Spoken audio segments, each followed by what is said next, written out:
Alrighty, YouTube, welcome to today's video. The last time you would have saw me, I would have just finished making this gas tank cradle, and now there's a few little things I need to do before I can carry on. I do have some straps that came in the mail for the top of the tank, but that's going to be another part because that's going to take me a whole ton of time to finish. So today, what I want to do is focus on getting the wiring run and the fuel lines run to where the factory stuff is supposed to go. So with that said, let's get the tank off my roof and into the cradle and start doing something.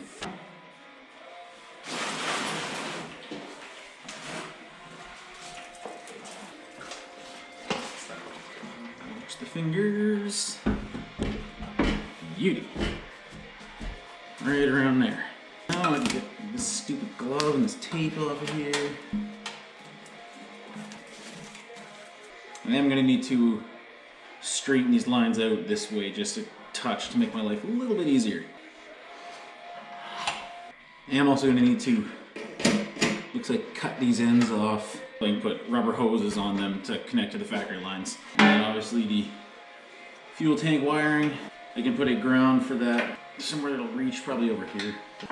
Or accessible would be better. So probably right back here. All right, let's run some fuel lines. I got this dinky little cutter to cut the ends off of these fuel lines. It's not the best tool in the world, but it does kind of work. Just gotta position the blade where you want it, dial it in, and then you give her a couple spins around. Put some pressure on it, spin, pressure, spin, and repeat until she falls off. Or doesn't work at all. Walking around on me, that's all. Oh, great. I just bought this. It doesn't seem to be the most fantastic tool I've ever used. You might be wondering, why aren't I just crimping ends on that these fittings can screw into? Because I don't have the tools for that, and I don't want to go buy them. So we make do with what we got and make it work. There we go. Yeah, that is some thick line. I believe this one is just a return. This one should be the vent, and I think this is the pressure line. Push that down back in place. Get this up just a bit higher. Oh, yeah. Oh, these cutters are awful, especially when they don't work properly. It's just, this blade must be deflecting because it's kind of screwing itself up and down the pipe. They only work so well. I mean, this was probably the cheapest tool I found at Canadian Tire because I am not a man of money. All right, yeah, I need to go buy a better pipe cutter because that was brutal.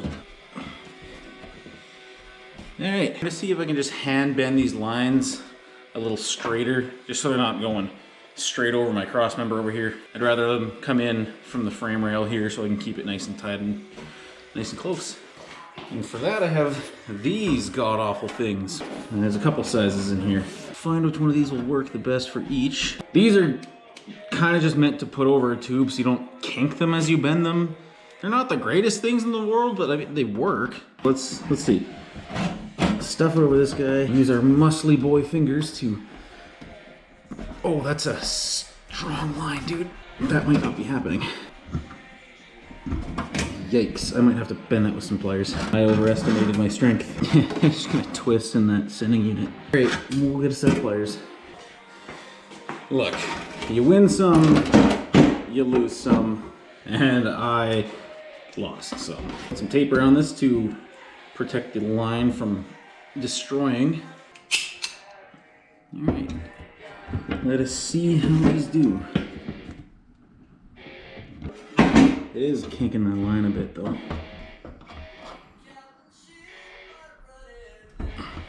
Well, as long as I get it close to where I want and need, I'll be fine. Oh, that's better. Remember, it's just a ship box.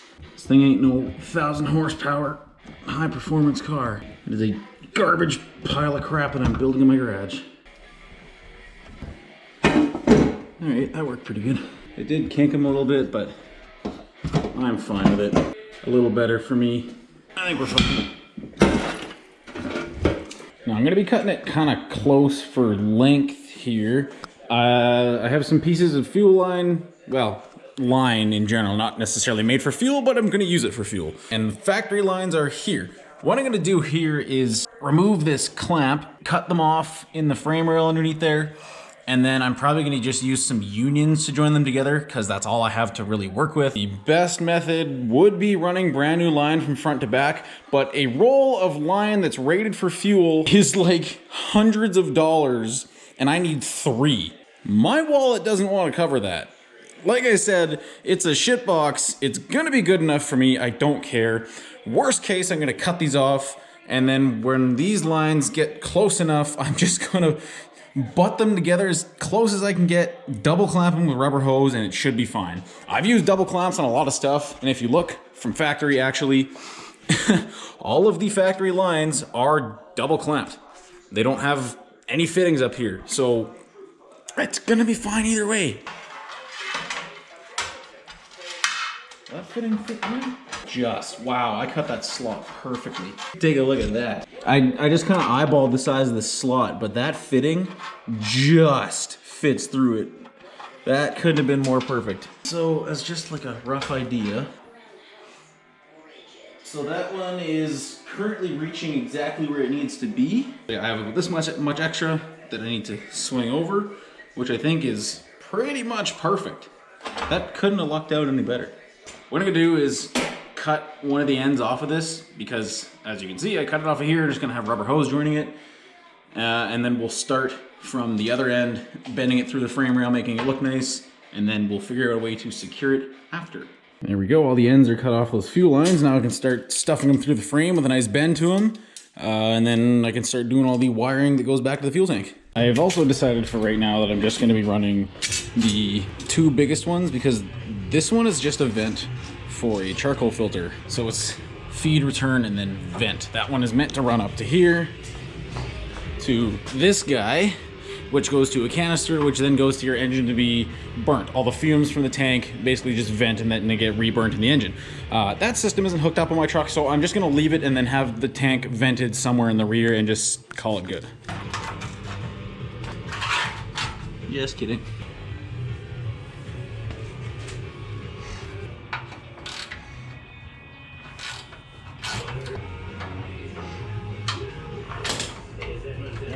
Oh, yeah, there we go. All right, let's get comfy because this is going to be a while.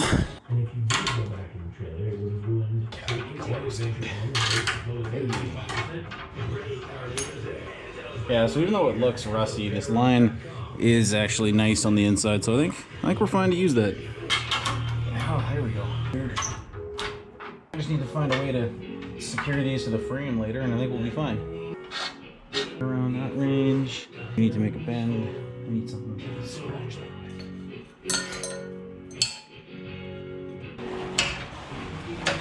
Well, good enough.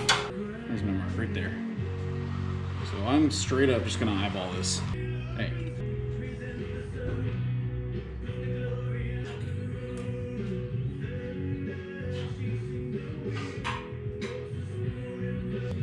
I think that'll be pretty close.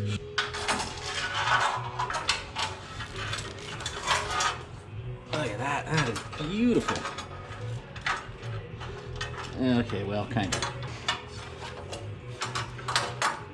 of where it needs to be, more or less.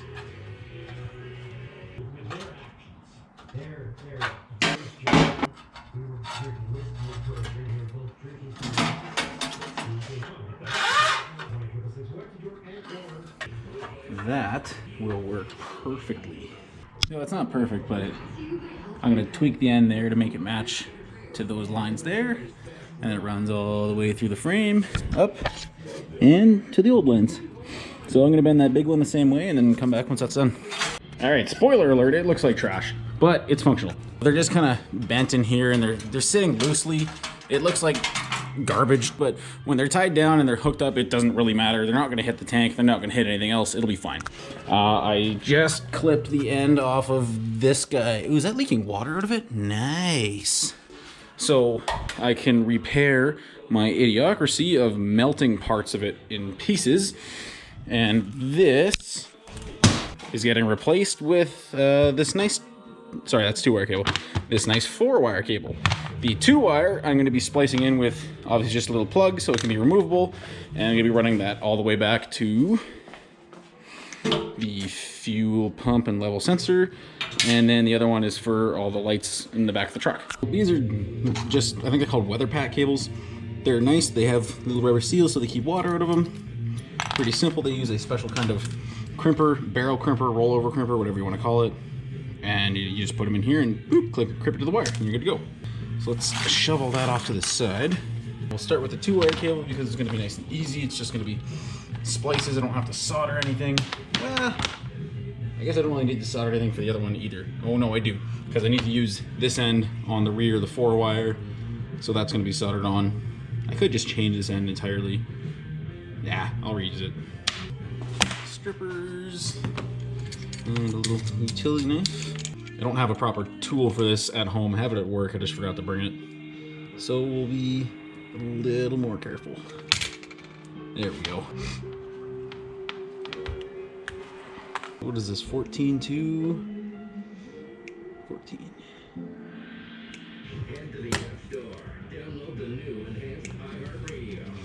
Good enough. Oh, I forgot to put the rubbers on. Oh no.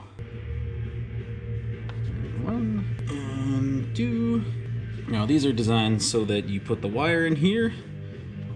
Oop, there we go. The first set of tabs will grab the wire, the second set will grab the rubber and the insulation, keeping it nice and secure in the connector and also keeping water out of it.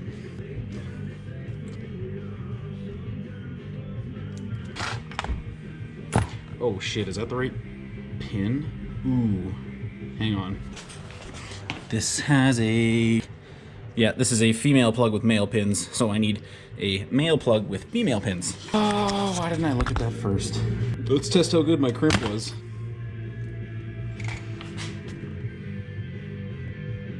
Okay. Let's crimp that on the D size.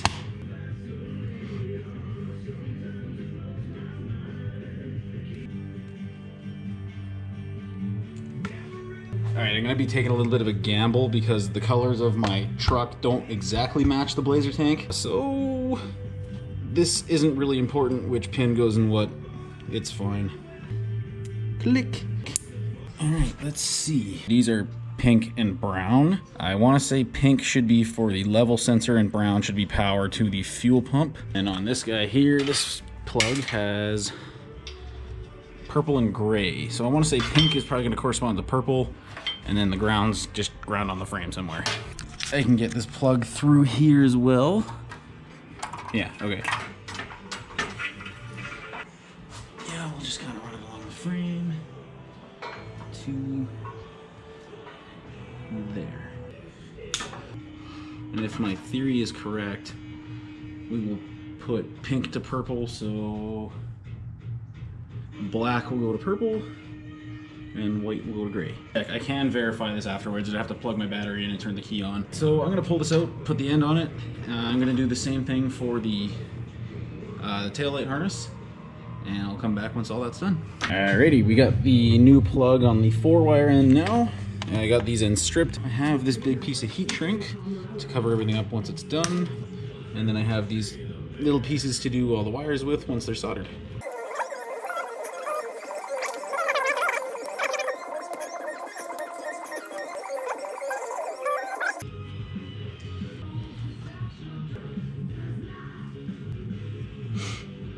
Grab my solder iron. Beauty.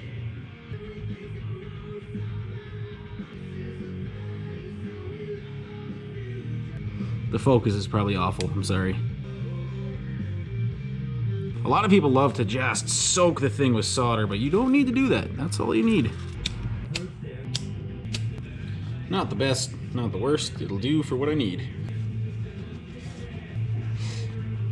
Alright, I might need to bring out a bigger fire source for this. That should be fine. Oh yeah, perfect. Alright, that is acceptable for me. Cool, let's go put this in the truck. Alrighty, so these guys are all done. This turned out really good. It turns out I don't actually have another end to put on the side for the fuel pump. I didn't realize that for some reason both plugs are female. I only have one of each end, so I don't have the right end to put on this, which isn't a big deal because it's literally just 2 wires I gotta crimp on and then it's done. So for now, I'm just gonna run these through the frame to show you how they look, and then I can take them out and start prepping to weld my boxing plates in, finally. Ooh, that just fits. That's perfect. Nice, nice, nice. I did put the new plug to match the one I just put on the new harness on the old harness. So it'll plug, where is it? Right into this guy, right here. And the fuel pump. This is really hard to do with one hand. There we go. Those guys are just gonna sit in there kind of like that, and I'll end up zip tying into the fuel lines once they're done. And this guy will run to about here, which will be perfect for where this guy runs to. The light wiring harness will sit about here, and the factory harness I think has a little dangly about this long, which will work perfect with this guy. So that's kind of gonna do it for what I wanted to get done today, but that gets me another step ahead, and now I can start doing some things that I've actually had for like a month, which are some plates that I'm gonna weld in to box the frame in. And then after that, I can start doing these straps for the fuel tank. And then once that's all done, then I can finally move on to something else and get my sanity back. So thanks for watching.